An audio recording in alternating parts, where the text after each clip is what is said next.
So, hello everyone. This is episode 5 of Team Lead Talks, and today we are welcoming Stephen Meadows, who is the COO, the Chief Operating Officer of Coldwell Banker Premier.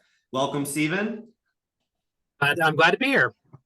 So, Stephen, can you tell the audience and our listeners a little bit about your background and how you got started in real estate? Yeah, so I got in real estate about 22 years ago. It'll be 22 years in August that I actually got my first license. After selling a stereo to a broker in my hometown in Michigan. I was working at Big Lots. She bought the stereo, and the rest is history. And I kind of worked my way up, and I was an admin for her doing marketing, and then I got into sales, relocated to Tennessee after doing foreclosures for a few years in Michigan. Was on a big foreclosure team in Nashville. I was I was 16th, ranked 16th out of 700 agents during the foreclosure boom in Nashville. So everybody else was going down, we were going up. Done a little bit of everything in real estate. Worked for the national brand of Coldwell Banker for a number of years. I was in franchise development. I was also a brand ambassador, franchise liaison, basically helping brokerages with their profitability and agent productivity, accountability, all those things. And it right at the beginning of 20, I was invited to leave corporate by my now CEO, Steve DeBruler. I had 6 states for franchise development. So I was selling Coldwell Banker franchises. And he said, I want to grow my company. Can you help me? I said, sure. So I started February 17th, and about 5 weeks later, COVID shut everything down. Oh, nice. So that was February of what year? Of 20. Of 2020. Okay. And then, so you were with Coldwell Corporate, and then you were recruited to your current CEO's company. Can you talk about what was established at that point, just so we have a baseline? Yeah, we are. So Steve at the time we were an independent franchise of Coldwell Banker, and he was what's called a President's Award of Honor company, which is a kind of a mid-tier. There's basically 2 award levels. There's everybody else, there's President's Award of Honor, and there's Chairman's Circle. At the time, President's Award of Honor was basically everything above about 5.25 million in GCI annually. Okay. And he had 5 offices at the time, 3 in Virginia, and those are 2 in Virginia, 3 in West Virginia. Okay, so you came on board when he already had 5 established. Had 5, and he's been Coldwell Banker since '95, and he's kind of grown, and he's kind of shifted. Like, he got big, and then in the recession he kind of pulled back in and held his core, and then expanded again. So he's at the point where he said, I need to grow. And his words were, and I think a lot of team leaders will probably resonate with this, is I'm too small to be big, and I'm too big to be small. Okay. He was at that mid-range where he's like, I got big company problems, but I don't have the resources to solve them. So you were brought in to help him go from 5 to, what are you at today? They were at 17 today. Okay. More to come, I'm sure. With plans to grow even more, I'm sure, right? Yes, absolutely. In fact, we expect a fairly good amount of growth in the next 12 months or so, just with the market shifting and all that. But he brought me on, and COVID kind of suppressed our timeline for a while, because I was stuck at home in Ohio. I wasn't even living there. I lived in Ohio at the time. So I was commuting back and forth after being home for 79 days, not that I was counting, and not being able to get out and talk to brokers or anything like that. So we didn't do any mergers in the first year. We did a small one, but that one was already in the works. And I said, one of the things that I think you need, if you're going to scale your company to a larger model, you need monetized lead gen. So we should create an internal team to be able to create a vehicle for monetizing our lead gen, and then have something that we're, a carrot that we can offer these companies in these regions that don't have it. Because monetizing lead gen is a very common thing for teams. That's kind of the whole point. Right. But on a brokerage level, it's not really a thing. Like, most brokerages do not monetize their lead gen. They will shell out tens of thousands of dollars to give agents leads, not track it, not know if they're getting any kind of return on their investment. And so I said, let's control the process a little bit more. So this is at the corporate headquarters level with you and the CEO. Yeah. Okay, in order to do this, let's go back for 1 second, because you mentioned something that was interesting. Mergers, right? So you started with 5, now you're at 17. How did you personally, when you came in, how do you get from 5 to 17? Is that through building from the ground up, or like you just mentioned, acquiring companies Most of that it, are already established? excuse me. So most of it is from mergers.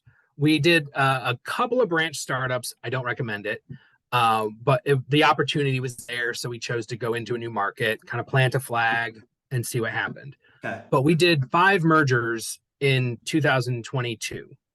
And are these Coldwell Banker A established, couple were. or different does it matter what brokers they came from, but then they fall under you after it's completed, right? Correct. So it does matter if they're already a franchise. So like if I went to approach a Remax, I would have to wait until their contract is up. I can't just say don't be Remax anymore. Okay. So we did actually merge with 2 different Coldwell bankers in that year. The first 2 deals we actually did, we had 3 in the first quarter. We did January, February, March. January was a Coldwell banker, February was a Coldwell banker, March was an independent transaction model company in Virginia Beach. Right. That was an interesting one. It was interesting. I'll just leave it there. And then we did a double merger in our core market, a residential commercial company in October, and they were an independent as well, an unaffiliated company. Okay. So those 5 mergers gave us our 17 offices that we have today. We did roughly $500 million, just a little over $500 million in sales volume last year. To put that in perspective, we are in rural markets. So we're not a metropolitan brokerage. We're not in DC. We bracket around DC and Baltimore. So we're in the Shenandoah Valley, we're in the Panhandle, we're in central Pennsylvania, like Bedford, low average sales price, absolutely beautiful areas. But, people from DC could buy 3 or 4 houses for cash for the price of one, that we have. So we're also coastal. High volume, then high transaction volume. Correct. Yes, we did about 1,600 transactions last year, residential sales. Okay. And then we also have our coastal offices. We have a Virginia Beach office and we have Delaware. We have 4 offices in Delaware, 2 of which are beach offices and do long, short-term, and seasonal property management. Oh, wow. Okay. And then we also have property management in the central region. Excuse me. Sorry, my throat is scratchy for some reason. So just edit out the throat clearing. So all combined, we did about, like I said, $500 million in real estate sales, and we collected rent-wise about $12 million in gross rent receipts through our property management. It's an insane operation. I've got about 40 plus staff people that report to me, and we have about 230 agents. Right. Just out of curiosity, you mentioned, you kind of sounds like you're all up and down the East Coast, Mid-Atlantic, that sort of area. You do a lot of driving? Oh yeah, yeah. I'm the one that gets to visit all the offices. Nice. So, okay, cool. I'll go to Delaware for a week. I'll go to Virginia Beach for a couple of days. I'll go to Bedford for a couple of days. I put a lot of miles on my car. Right. Okay. Well, you can write that off, I think. So you might want exactly. So it saved me a lot of my taxes last year. Right. So let's go back to the structure of how you guys are essentially set up. It's a brokerage, but it's really, let's talk about, because on Team Lead Talks, we typically talk to the standard team lead that is at one brokerage, but might have multiple office locations underneath the team name. Talk about how you're structured with the 17 different offices.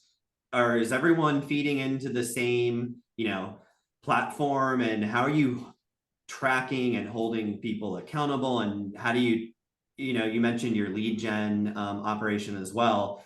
It's a lot of things going on and a lot of moving pieces. Can you talk about how that's set up and how you manage all that? So we call it the iLeads team, internet leads. And we set it up basically as a pooled group of people, so from different areas, and that was the whole reason we did it, so we could scale it into different regions and just drop another group of people in this area, turn on those zip codes, and let the leads flow in. So we essentially have a big funnel.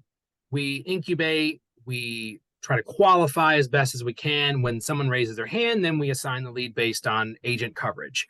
Okay. These agents are not exclusive to our team. So this is not, you're on iLeads and you only work on iLeads. we actually have a rule that we don't really want more than a third of your business to come from iLeads. Okay. Because frankly, if we're going to do that, I might as well be Redfin and I just give you a salary and I'll keep 90% of the commission. Right. Which, not opposed to trying that, but so these agents have their own business that they're working on. They may buy their own leads, and then they also get iLeads business. So they treat it as just a source of leads. Okay. But we're able to massively scale the amount of leads we can get. We can spend more money than they can to get these leads. Okay. So an agent might be able to go out and spend $1,000 maybe a month on something. We can spend $10,000 if we wanted to, right, and generate, the leads. The tricky part for a brokerage level and really a team lead level too is if you're paying for all the lead gen, you're only making it on your portion.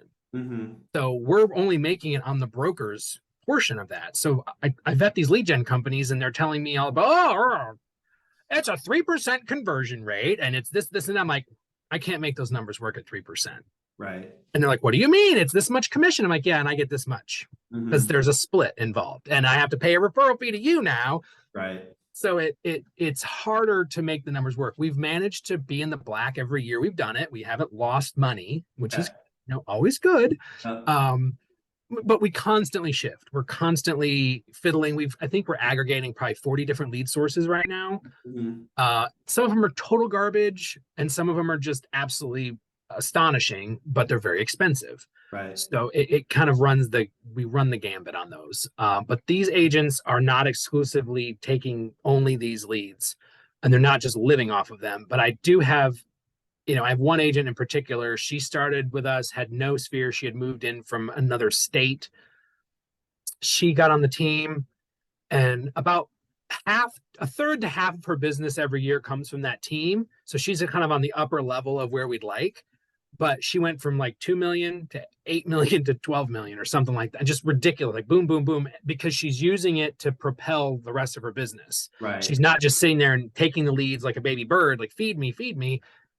And so it's that type of agent that we're really hoping to get more of and to basically build their skill set as an agent as a whole. Like, I want you to just be a better agent. This isn't about just us making money. I'm trying to help you launch your career. Mm-hmm. Yeah, of course, I'd like to make a buck off of it. I mean, that's the whole point of being in business. Exactly. But I want you to be just a better lead converter so that, the day that they come to us, and this has happened, I'm so busy with my own business. I think I need to drop off the team. Awesome. I'm super happy for you. I'm so glad that you're out there going and getting your own business that I don't have to pay for. This is congrats. I don't begrudge anybody if they want to drop off the team because they're too busy. That's awesome. And then we have others that drop off the team just because they're like, it's just too much work. Well, lead gen is work. These are not gimmies, know? Yeah. Been there before. Question though around, because we're talking about kind of two different things, and this is an interesting sort of like a hybrid model, in my opinion. You got the brokerage, but then you keep mentioning teams. That's the iLead team, right? But they're technically, the agents that you give these leads to are technically not on like the Stephen Meadows team under the Coldwell Banker Premier. They could have their own team. One office could have 10 teams. And then what do?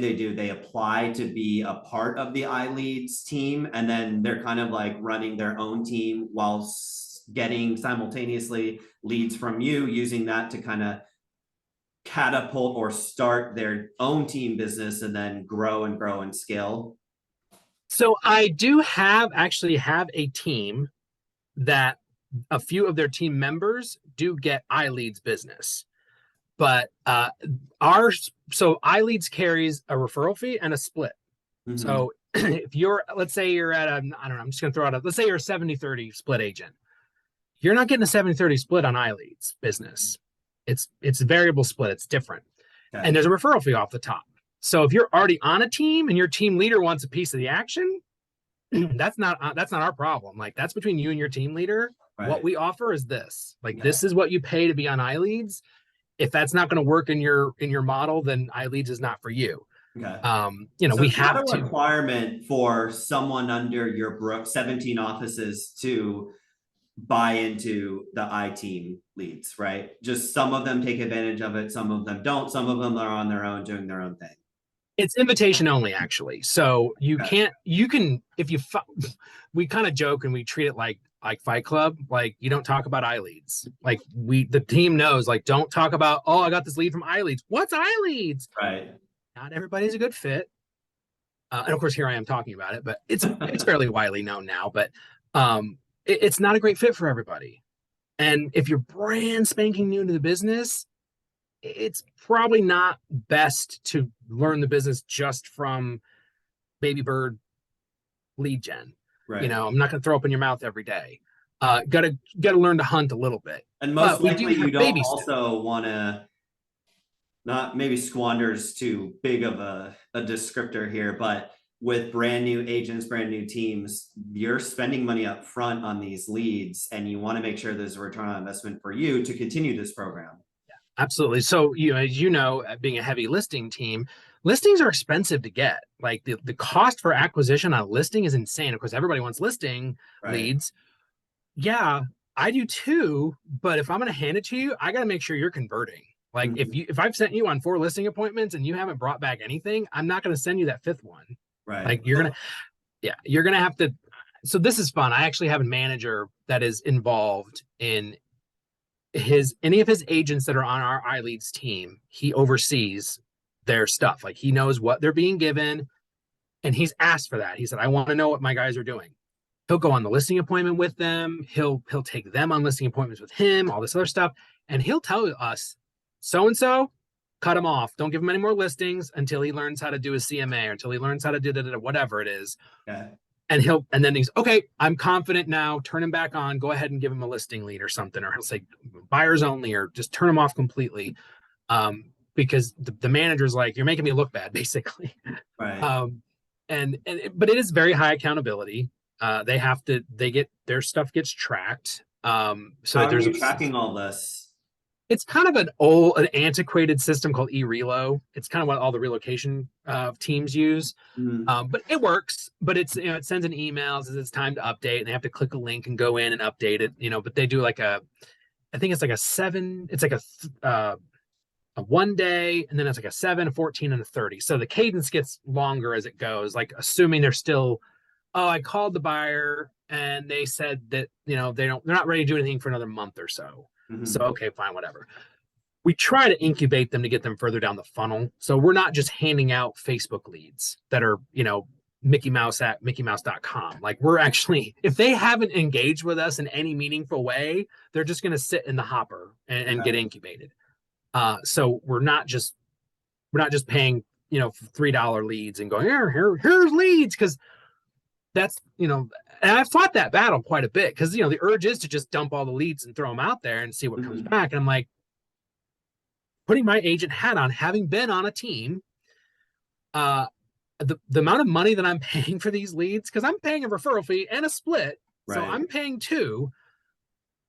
I need to work less for these leads. Like if Mm-hmm. you're handing me somebody that's never even spoken to us before and asking me to basically follow up on them, like I don't know why I'm paying so much money. Right. And so I've kind of tried to hold that line of no, we have a responsibility to do the incubating. That's the whole point. That's our partnership is we'll incubate, we'll buy, we'll get them ready, we'll get them warmed up for you, and then you'll have a much better chance of converting. And our conversion's better than the national average for by far, but never the level that we want. We would always prefer to have it much higher, but I mean, the national average for lead gen raw conversion is like 1%. So we do convert better than that. So, Right. that accountability is absolutely has to be there. You can't just hand somebody something because if you give it away, it has no value. Yeah. So just to kind of bring this all back together, you have your Coldwell Banker brokerage, premier brokerage across 17 different offices, and you have this embedded at the HQ, level, this iBuyer program where you and the team leaders are essentially purchasing leads, having them vetted, figuring out if they're, throwaways, incubator leads that just sit there, or leads that are worthwhile pursuing, right? And then out of those 17 offices, the ones or the teams that are involved in the iBuyer program are given these leads. So up until that point, there's a lot of money, I'm sure, spent up front getting to that level of, hey, I think this is a good lead team at this office. Are you just giving them leads, or are you giving them leads and or appointments? And then beyond that, the tracking to make sure you're not spending 10K and giving it all away and returning zero. Let's talk about that, because that's almost more, just as important, if not more important, because you can spend $1 million on lead gen, but if that return on investment is nothing, then you're not going to be in business for a while. So can we talk about, from the point that you say, hey, we believe this is a good lead, is it a lead or an appointment getting passed along? And then kind of talk us through what happens afterwards. So, so just to clarify the structure, so there's no like sub team leads. It's myself and our program director basically, and then our CEO. We kind of run the program, and then there's just individual agents. So I have kind of like my Delaware contingent. I have my Virginia Beach folks. So it's just regional. Basically, we duplicated our team, replicated it regionally. So I started it here in Virginia or West Virginia. Okay, now I've got enough people in Delaware willing to do it. I can flip the switch and turn on zip codes for those same lead sources, but now in Delaware. Okay. And so we basically go geographically, and we track it geographically too. So I can tell you Delaware converts at this level, Pennsylvania converts at this level, Virginia does this.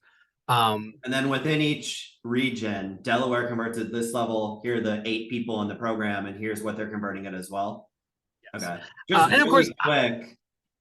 Using that Delaware example, you have like 8 people, someone's converting at 40, the rest of them are converting at 20 or below. How are you racking, stacking, prioritizing? If you get 10 new Delaware leads, is it round robin? Can you talk about that? So it's not as fluid as I would like it to be. I would love because it's a manual process. So we're not using any kind of automation or anything to round robin the leads. It is literally like our program director sits there and goes, this person wants to buy in Lewis, Delaware. These are my 3 Lewis, Delaware agents. This one's better at buyers, so I'm going to give it to this person. Okay. And because we really try to learn the personalities and things like that too. So, we have some probate leads that we've dealt with before. Well, that takes a very specific type of person, very empathetic. And so there's certain agents that I probably wouldn't turn on to a probate lead because they're a little too matter of fact. High patience type of person, exactly. Because those can take a while sometimes. Okay. Yes. And so the discretion of your program manager as these leads come in to identify where the lead needs to go, see who you have there, and then based on the type of lead coming in, assign it to that agent. And I'm sure availability and capacity is involved in that. This sounds like such a dumb problem to have. And Steve told me this. So my CEO is Steve. Steve told me this when he hired me, and I kind of didn't believe him. He's like, I can make it rain. He's like, I'll get to a point where I've got so many leads, I have no one to give them to. Sure you do, buddy. It happens all the time. Right. Like almost every day, something comes across his desk. Like, I don't have anyone to give this lead to. Okay. It blows my mind, but I've got agents that they're not in the program. And they don't want to be on the program because I don't want to pay that much for a lead. Mm-hmm. Yet they have no business. And it's like, but you can convert. Like, you're good. I want to give you this business. You can convert it. I know you'll go out and get this listing or whatever. I don't want to pay that referral fee.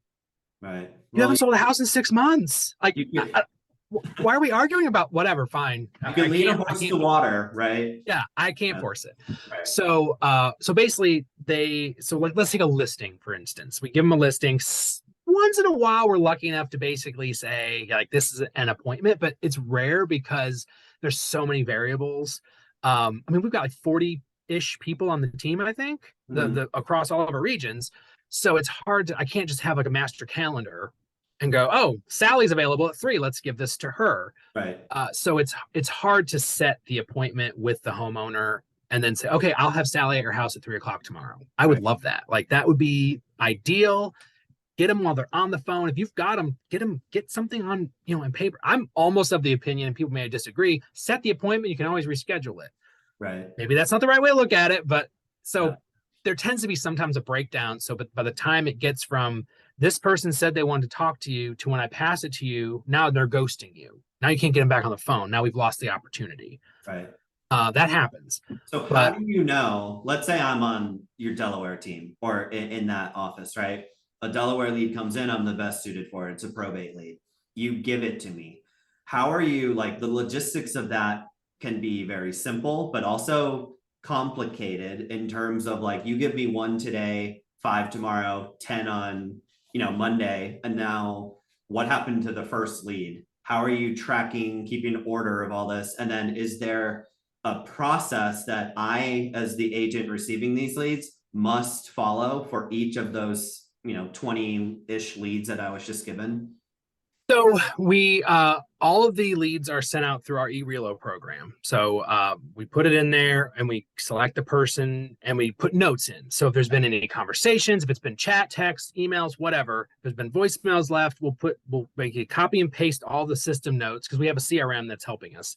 Okay. And we'll put all that in. And so the agent will get all that information when they get the lead notification. Mm-hmm. They can read, okay, oh, this person doesn't want me to call them till after 5 o'clock today, da da da. Okay, now I know this. Cool. So then that same program will ping them again the next day to ask for the 1-day update. Did you make contact? And it actually will, I think, if I remember correctly, it'll keep bugging them until they mark yes or no, they made contact. Okay. Or I think maybe it's until they actually say, yes, I made contact. Okay. We have a rule. We have a rule in place that if they have 5 failed attempts to contact, they can turn the lead back to us for further incubation. Okay. That's been pretty effective because that's a big time suck to keep chasing these people. It's one thing if you're like playing phone tag or something, but if like I've left you, I've texted, I've called, I've emailed, I've done all these things, you're not responding, I'm not going to keep wasting my time. When I have, like you said, 20 other leads to work on, we've actually been able to kind of reinvigorate them. It might be 6 months later, but Right. we'll incubate them and it's like, oh, hey, they're back. And now they're actually talking. And so that's been helpful to kind of alleviate some of that because that was bogging them down. I mean, I had people with 40, 50 people in their pipeline and they can't juggle all that. Right. Because most agents aren't using a CRM. Right. And even though we'd love them to, I can't they're all independent contractors. And even that's the other challenge, since I just brought that up. That's the challenge that we have with this team structure. They don't work for me. Right. I can't dictate what they do. They're on our I can say, I want you to handle my stuff this way. Our the company leads are handled this way. These are the rules. If you don't adhere to the rules, you'll be off the team. Right. But I can't change the way you do your business. Right. I can try to affect your behavior. Like I can incentivize or de-incentivize, things like that. But I can't say like, look, this is your job description. You are a buyer's agent on my team, and this is how this is going to work. You're limited to the buyer or the leads that you send them, right? But not what they do for the 70% of the other time. We're running their own business. But yes, kind of like a follow it. If you don't want to really put the effort in, we're not gonna continue this, right? Yeah. Well, and I would say Op City / Ready Concierge or whatever it's called is a great example of that. Is here's the rules. If you don't adhere by the rules, we will turn you off and reassign your leads to somebody else. Right. You have 7 days to update. If you go past 10, you're done. Like we'll turn you off and we'll take your leads completely away. You're finished. Mm-hmm.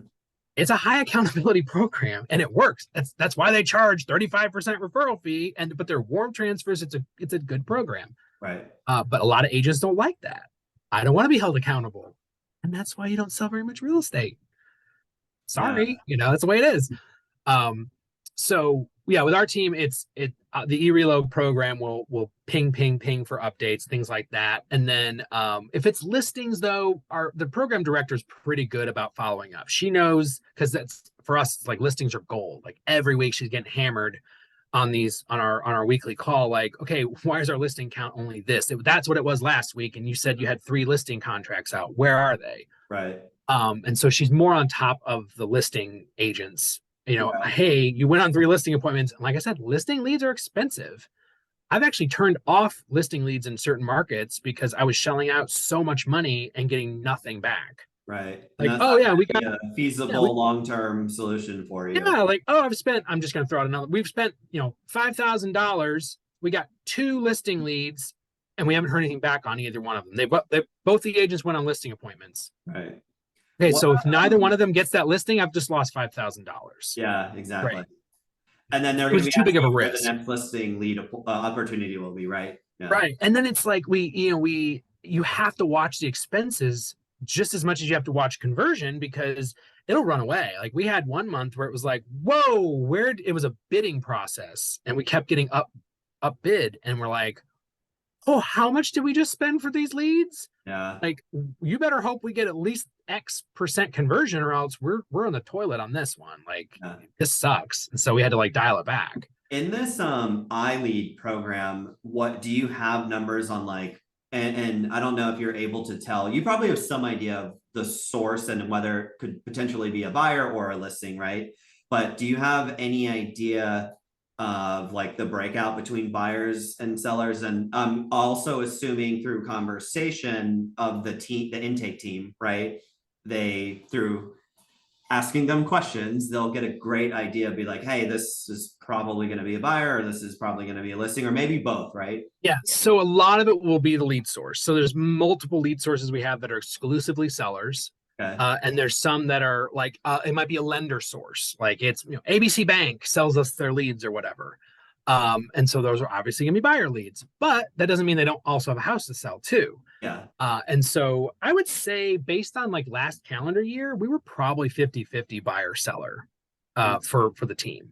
Okay. I would like to have seen that a little bit higher on the sellers. I'd like to see 60-40 seller because we're able to then take the listing inventory and generate more leads with it. Mm-hmm. I want that's kind of the engine of them. Those are the cheapest leads you can get is that Facebook lead. Right. So if you've got the inventory, you can, pull in the leads and maybe squeeze out something else. I mean, Facebook leads are extremely low conversion, like sub 1%. I remember, the CEO of our team in the DC region, we dabbled in Facebook leads, and it's all, there's all these people saying, I can get you the best Facebook leads, all this and that. We must have gotten hundreds and hundreds of leads in a very, very short amount of time. And this was like years ago. So I don't recall the actual numbers, but it was probably out of hundreds of leads coming in, we wouldn't even be able to connect with 95% of them. And then the 1% we actually connected to didn't remember or recall or admit to even submitting anything. So we shut that off pretty quick. So sounds like you're having the same results from that. Yeah, we have seen a different approach. So we're on the brokerage side, we have a program, and it's not just Facebook, it's Facebook, Instagram, and also display ads. And we've seen not within the team, but on the brokerage, because we're not running them within the team yet. But I had an agent, anytime they run an open house, if an agent has an open house, we agree to do an ad run for them. It's part of our concierge program. And it was a $159,000 trailer, manufactured home or whatever. Got the leads. The leads come in as people click, oh, I want to see pictures. I want to see this. I want to see that. They have to put in their email address. Sold a $59,000 listing to somebody else, like on one of those leads. So, didn't make a lot, but she didn't pay for the leads. So it was free money for her. Right. And she was then about 2 weeks after that working with an $800,000 buyer. So those seem to be better quality for some reason. And the impressions that we're getting are astronomical. In 3 months, we had over 1 million impressions, like 50,000 clicks, and over 1,000 unique email addresses. So there are some social programs out there that do okay. Mm-hmm. Facebook's just so passive anymore. Like people just click that, log in with Facebook button, and they don't even think about it anymore. Right. And they're like, I never signed up for this. Well, you actually did. You pushed the button. I mean, they got your information. Yeah. But the listings are really that engine. So if I can get more of those, great, because I can usually duplicate. There's a formula. It's basically like for every listing, you should be able to get 1.5 more deals out of it, or something like that. Right. So the accountability is give us your update. There's also some expectation that they're using our lending partner. They're using our title partner. Again, can't force it. Specifically for, okay. So is this specifically for their iLead that Yes. they're given, not their other business that they Well, may generate? well, the idea Or you though hope is that it I would had be a such a phone. great experience with Allied Title that now I want to use them on everything. That's the Right. idea. Okay. And now we've actually turned. So for those of you out there who have mortgage partnerships, we have a mortgage, not just it's a sister company. Um, I actually help out over at the mortgage company sometimes with stuff like, hey, let's do this. Well, you have a ton of Um, free time, so oh that, yeah, yeah, nothing else to do. right. They actually are going to be sending leads back to us now. So Okay. instead of us just sharing our leads with them, because that Right. actually works well, is we share the lead with them. So the loan officer is calling the same time that the buyer's agent is calling. Mm-hmm. And we've actually had situations where the loan officer was able to actually keep the buyer engaged when they wouldn't even talk to the buyer's agent.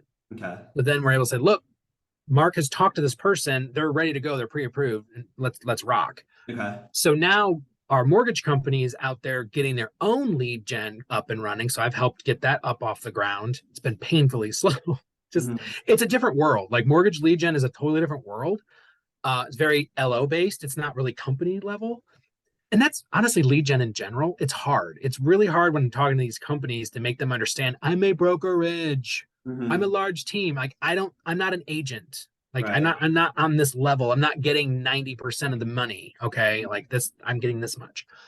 But now the mortgage company is able to send back pre-approved buyers to dump into our funnel. So if you have mortgage partners out there, might be something you should consider talking to them about. Like, hey, what have you done for us? Not what have you done for us? I mean, that sounds bad, but it's like, okay, maybe they're helping you pay for your lead gen or something. Have Right. them pay for their own lead gen and send it back to you. Yeah. These are like gold. I mean, I need a pre-approved buyer like I need a hole in my head right now, but it's somebody that wants to transact and Right. they will. I would say right now lead gen is challenging because the revenue cycle is really long. Mm-hmm.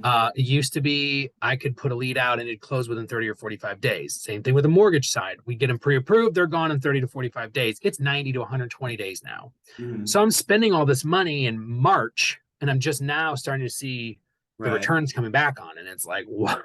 And hopefully in that in between time, your conversion and accountability doesn't go, to the wayside. And then you're like, okay, well, all that money we spent in March should be returning now or in July. Oh man, it's not. What's happening is Yeah, kind of a cyclical thing that exactly. you need to monitor constantly. Yeah, it absolutely is. And if you're not ready for it, it's a little bit of a jarring experience. It's like, oh, wow, that was a lot of outflow. What did we close this month?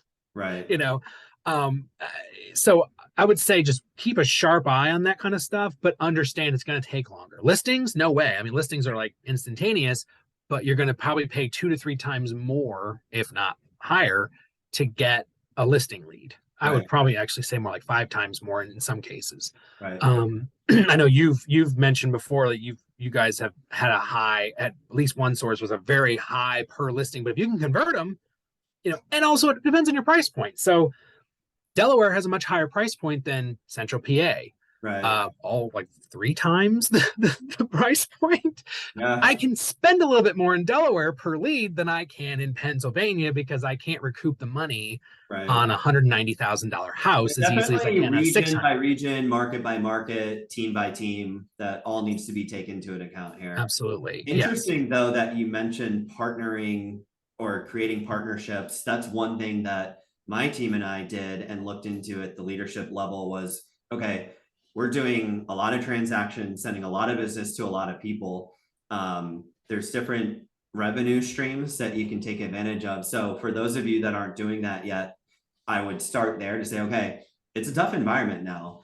People with 2 to 3% mortgage rates right now aren't moving to swap out for a 6 to 7% mortgage rate if they don't have to, right? So where can you find this additional revenue? If it's not going to come in volume, it needs to come from somewhere else. So highly recommend reaching out to the partners that you do deals with and that and that you have friendships with and business relationships with. And I would encourage you to not look at just, can you write me a check? Right. Yeah. Anybody can It's got write to you be a a check. two-way street, Yeah, definitely. anybody can write a check. So what we're doing, our mortgage partner is what we've actually are looking at doing in like a totally different state, even is partnering up with a brokerage. And we're not gonna write checks, things like that. it's we're going to provide a lead gen stream for you that you as a broker can monetize. So Mhm. now you're able to charge a referral fee. Let's say I give you a Right. pre-approved buyer. Is that worth 20 to 25, 30% referral fee to that agent? Sure, probably. Guess what? That's money in the brokerage's pocket. That's Right. a direct 25% to your bottom line that you were able to, take off. Thank you, mortgage partner. Right. Now I made money off of that. They didn't have to write me a check. They gave me something of value and not just Exactly. a flyer for an open house or something. So, we're Right. trying to think outside the box on this kind of stuff. It's like there's so much more that we can offer them, they can offer us. Let's work it all together. Well, it definitely needs to be a give relationship, or it won't be a very long relationship, but a great relationship to start thinking about if you haven't started to think about that yet. Different revenue stream, different, setup with every other person. So just important stuff here though. Yeah, I'm a big believer in ancillary services. In fact, I just did a panel for Gathering of Eagles in Austin, and that was the topic. I was the moderator of the panel talking about diversifying your revenue streams. And Right. only two of the four people up there were brokerage level people. The other two were team. Mm. So a team has to look at ancillary just as much as a brokerage because a team is basically a mini brokerage. Yeah. And so that ancillary business can be an important part. I wouldn't probably recommend making it your primary source of business Right. because real estate has a lot of liability. If you've got a great title company, then just be a great title company. Don't be a Right. real estate Right. company too. Um, but look at those ancillary partnerships and to see like how can I defray some of my costs? How can I increase my revenue? How can I get leads? How can I give better technology? Whatever it is, like there's Yeah. partners out there that are able to say, I have something to offer Well, that it's isn't taking, necessarily just money. yeah, I mean, to me, in my opinion, it's taking entrepreneurship. I want to run a team. I want to be in real estate to the next level, right? So you can be a solo agent, you can run a team, you can run a brokerage, but the business model is more than that.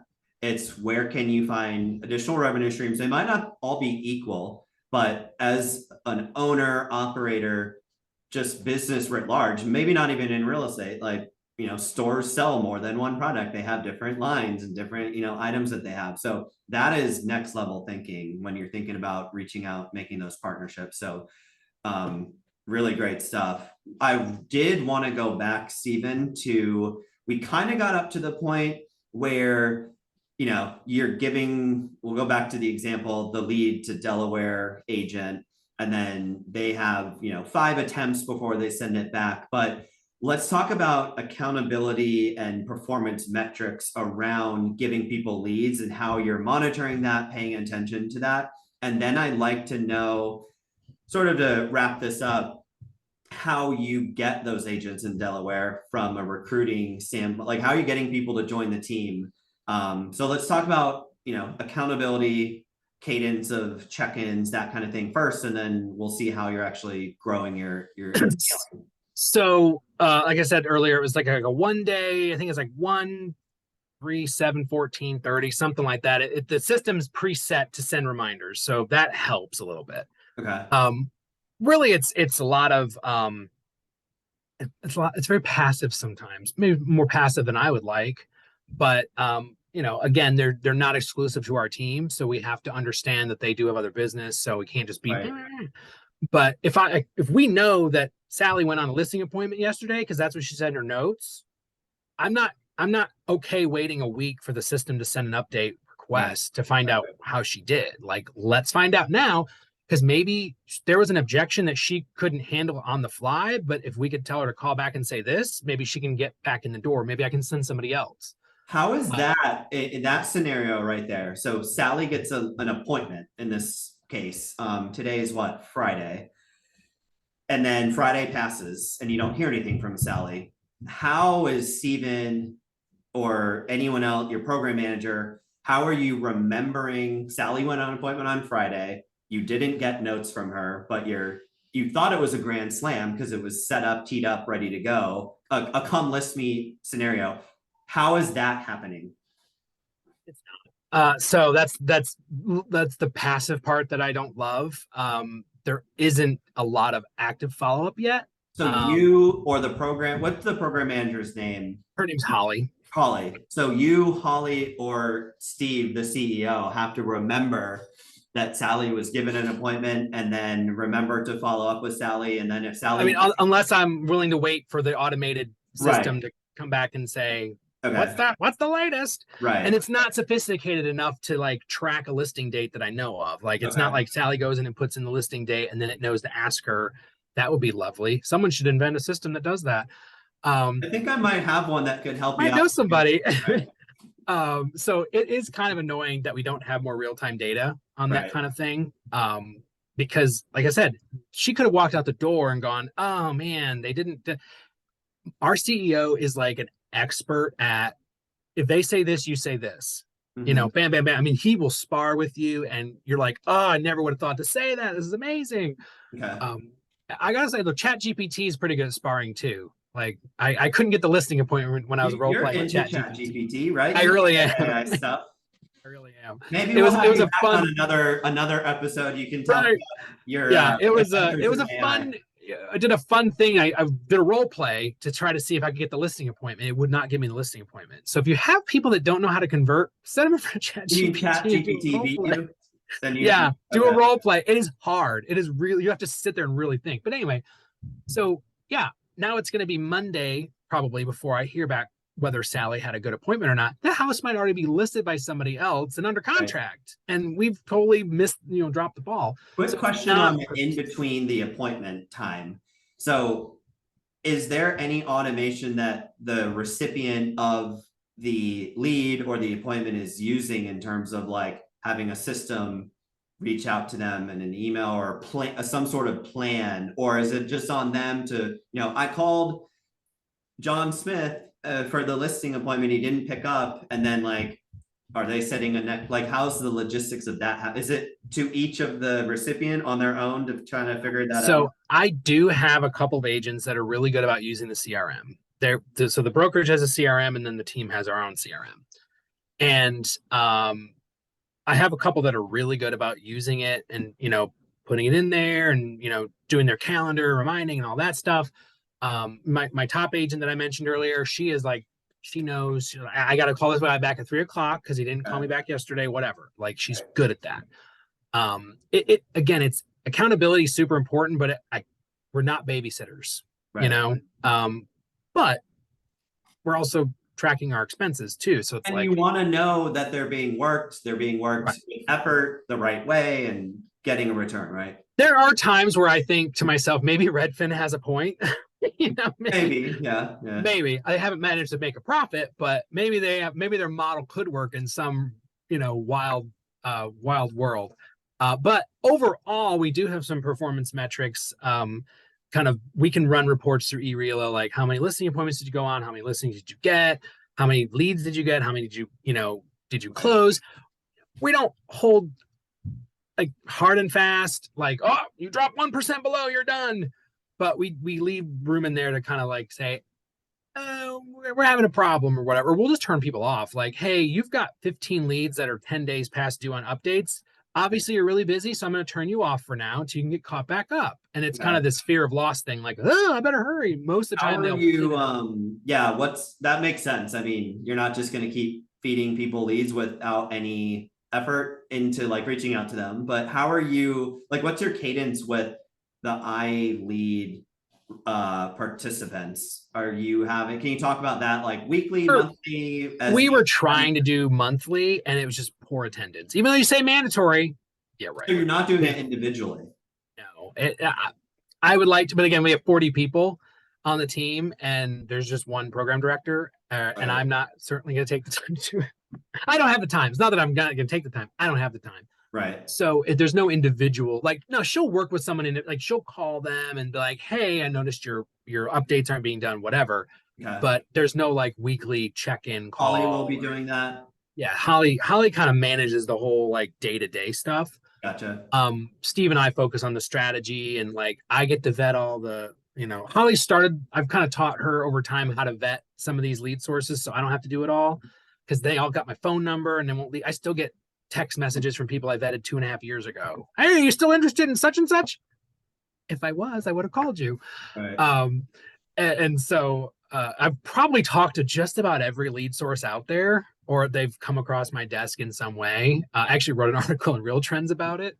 Um, it's insane. Poor this one guy, I had to like walk him through how lead conversion was calculated. He's like, "Oh, I don't know what the lead conversion is." I'm like, and I had to like literally ask him that. Okay, so it's 3%. Oh, okay. I'm like, ooh, yeah, it's rough. Yeah, yeah. So yeah, there are one of the biggest things that will get you booted from the team the quickest is to kind of betray one of our partners. So we've had a situation where the mortgage company sent us the lead. Hmm. They created the lead, sent it, we gave it to the agent, and they passed it to their loan officer. Oh no, you're done. Like that's not cool. Like Yeah. I don't care who that is. Like that's not how we do this. Like No, I mean, they that makes literally sense. gave us Yeah. this lead and you basically stole their money, Right. by handing it for no reason, just because you like this other guy better. Right. That's not cool. So we do have a little bit more of accountability on like why didn't you use the title company? Like Hmm. I don't understand what's the problem. Like, Right. did you have a bad experience with them? No. Okay, so what's the problem? Yeah. Don't steal the loan officer's business and try to use the title company. Those are Yeah. the big I ones. think that's like being on a team 101. I don't think a lot of people would disagree with that Yeah, concept. Right. yeah, exactly. But it's again, that's what makes this hybrid model a little bit more difficult because I Right. don't have that level of control that a traditional team has. Right. You're out there doing your own thing. I'm throwing you some bones every now and then, hoping you're going to convert. Uh, I have a group that takes it seriously and they do really well with it. And Right. then I have everybody else that sort of dabbles. Everybody does. I would say most people on the team do at least one or two deals. And then I Hmm. have some that do 18. It just varies and how hard you're willing to work and how Yeah. good you are at converting. And are you tenacious? Like these are not gimmies, even Right. if they're set appointments, they're not gimmies. Right. Right. Nothing. I mean, nothing should be ever assumed as a gimme. Even if it is like I'm ready to go, you can get there Right. and not get it. Right. Right. Like Yeah. I've been there. Maybe you're not a good personality fit. And Right, exactly. So let's kind of come full circle here. You have the brokerage with different regions, and then within each region, there's teams, agents within those, and then some of them are in your internal lead program. And then the big question is, so you went from the 5 teams, what 3 years ago, or 5 offices 3 years ago to 17. How are you recruiting, finding talented people? What's your I know your lead gen is a value add and a benefit that you use, but what else are you doing to find these people and get them to, buy into your culture and to your values? so we have an incredible recruiter. And actually, we just hired a second one. He starts this coming Monday, actually. And they do a really great job of the outreach. Vetting people to find out if they are a good fit. We say no to probably more people than we say yes to. Mhm. We do believe that Coldwell Banker is a premium brand, and there's a premium for working here, and it takes a certain type of person. Obviously, the lead gen is something that we do talk about, but we never offer it up front. It's never a guarantee, even if it's somebody I know I want on the So it's iLeads not part team. of your initial Uh, recruitment no, process. the specific team is not. So Yeah. we never promise them relocation business because that is a tightly controlled team.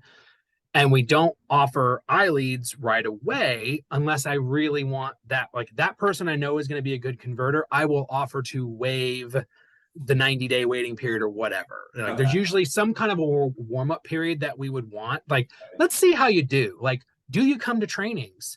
Do you come to meetings? Do you engage in stuff? We always check with their manager before we add them to the team. Mhm. So I may say, I ran into so and so. I think they would be a good fit for the team. Holly, give them a call, feel them out, tell them how the program works, Mhm. or call the manager first, usually, and that manager might go train wreck. Don't do it. They're terrible at their paperwork or they're horrible at their follow up. Thank you for the feedback. Right. But it's a conversation, and it's basically like this is what we're offering. Do you want it or not?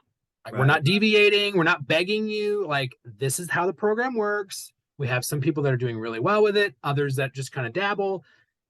It's up to you. Right. And then we have some that's like, oh, I'll do these 3 zip codes.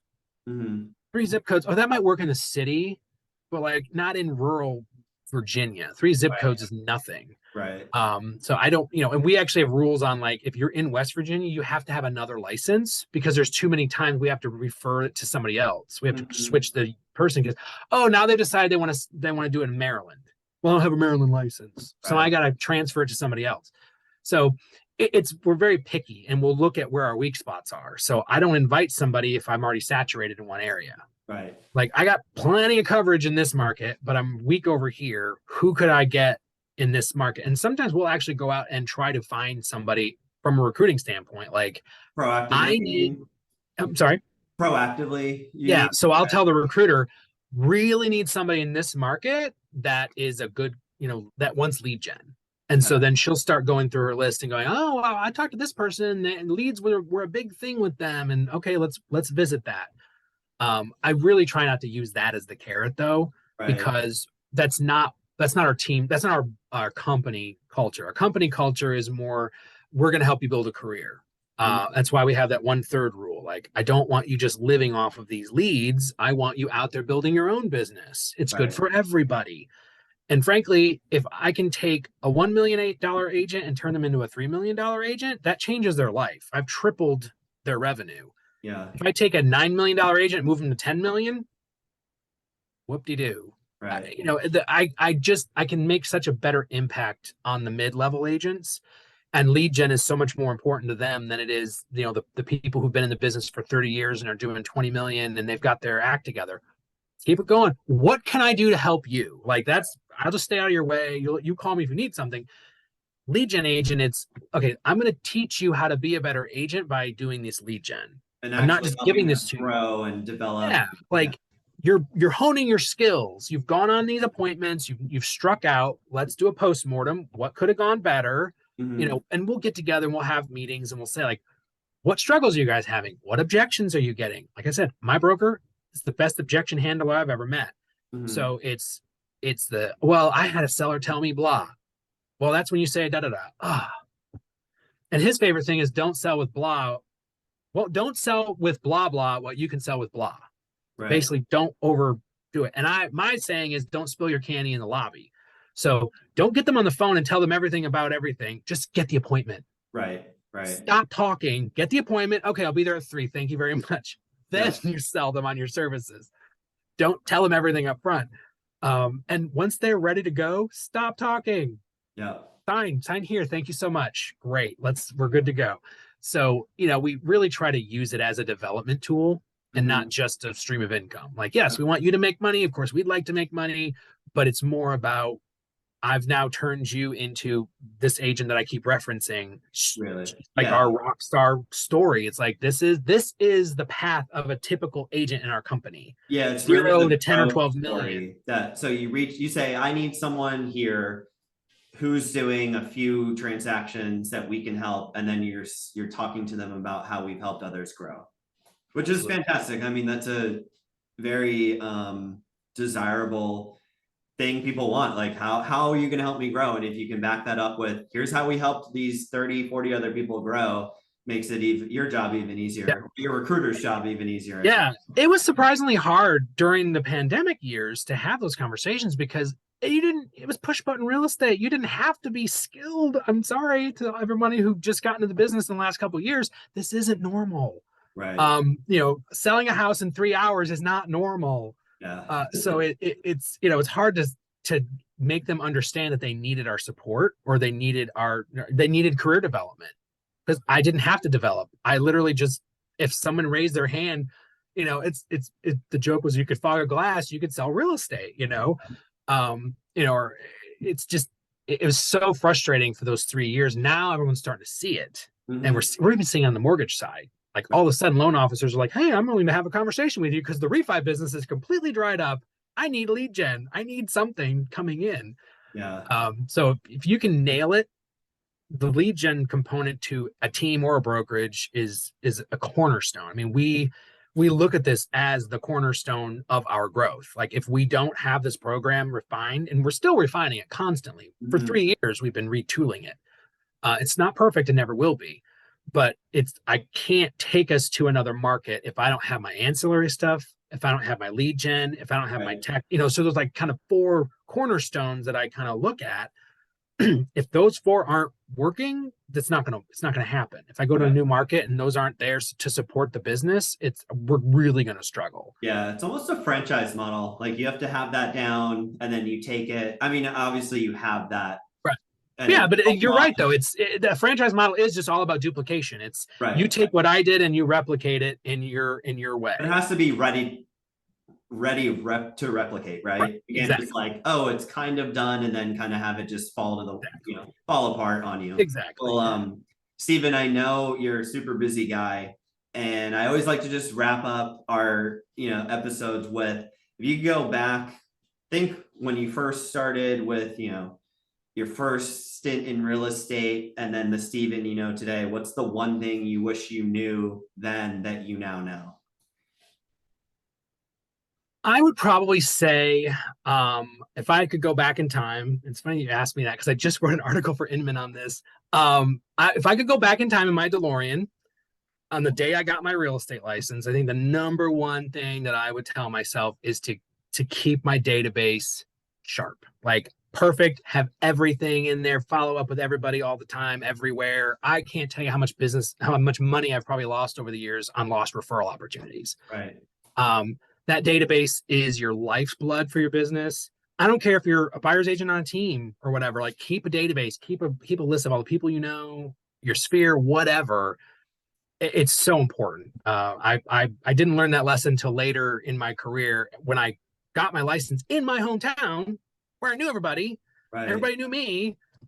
I just took it for granted. And then I moved away and I'm like, oh man, now I learned about this database management stuff. Like, geez, I could have done so much better in my hometown. I probably would still be there. Maybe I hope not, but Right. I'm glad I'm not there. But Well, for I myself, definitely. I agree wholeheartedly with that comment and statement that you made. I always tell myself back in 2013 when I started the team, lead gen will either make or break your entire business and never ever turn it off. Yeah, absolutely. Yeah, it really is hard to restart. Right. Yeah, you lose a lot of momentum. I would agree 100%. Yeah. Well, Stephen, again, I really appreciate your time being on Team Lead Talks with me today.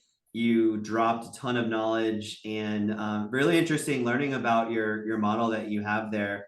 And wish you nothing but the best of luck moving forward as you kind of expand and continue to grow. So, thanks again for being with us today. Absolutely, it's my pleasure. All right, take care. Thanks.